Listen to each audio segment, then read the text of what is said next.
નમસ્કાર, હું Hina ABC news ગુજરાતમાં આપનું સ્વાગત કરું છું। સમાચાર જોઈએ મહત્વના વિસ્તારથી। મુસાફરોની આતુરતાનો અંત, ધોરાજીથી દાહોદ રૂટ પર નવી એસટી બસનું લોકાર્પણ।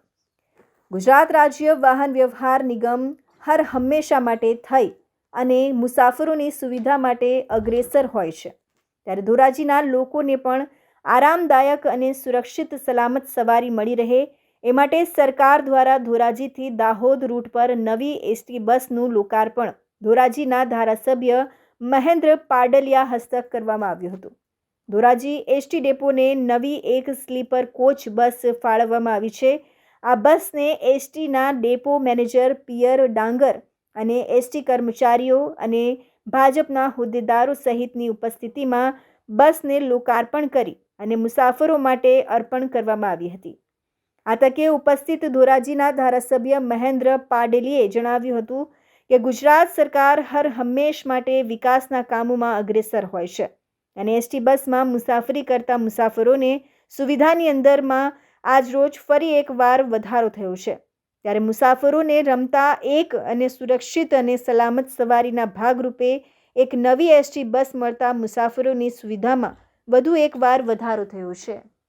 ગુજરાત સરકારે આજના દિવસે નવી 150 સ્લીપર કોચનું લોકાર્પણ થઈ રહ્યું છે।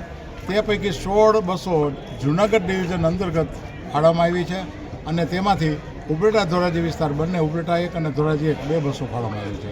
લોકોની સુખાકારી સુવિધા માટે વાહન વ્યવહાર થાય અને એને ઓછા ભાડાની અંદર પ્રવાસ કરી શકે અને ખાસ કરીને અહીંયાથી ઉપલેટાથી કવાંટ અને અહીંથી દાહોદની જે બસ અહીંથી જે સત્તાધારવાળી બસ ફાળવવામાં આવી છે એનાથી યાત્રિકોને અને મુસાફરોને ખૂબ સુવિધા મળશે। શ્રીમતી પિયર ડાંગર, જૂનાગઢ વિભાગ ધોરાજી ડેપો મેનેજર, આજ રોજ ધારાસભ્ય સાહેબશ્રીના હસ્તકે ધોરાજી ડેપોમાં એક નવી બસ ફાળવવામાં આવી છે અને જેનું લોકાર્પણ કરવામાં આવ્યું છે। હજી આવતા સમયમાં નવી બસો ફાળવવામાં આવશે અને આ બસ અમે ધોરાજી દાહોદની અંદર ફાળવવાના છીએ। કયા કયા રૂટ ઉપર આ બસ ચાલશે? ધોરાજી દાહોદ ઉપર આર્થિક ડેપે લાવીથી ધોરાજી દાહોદ ઉપર છે। ધોરાજી ડેપોની અંદર 3 શેડ્યુલ છે જે ધોરાજી દાહોદ ચાલે છે, એમાં એક 7ની શેડ્યુલમાં ધોરાજી દાહોદમાં બંને વાહન ફાળવાઈ ગયા છે। હજી જે વાહનો આવશે તે ધોરાજી દાહોદમાં જ ફાળવવામાં આવશે। કલ્પેશ ભાષા, એબીસી ન્યૂઝ ગુજરાત, ધોરાજી।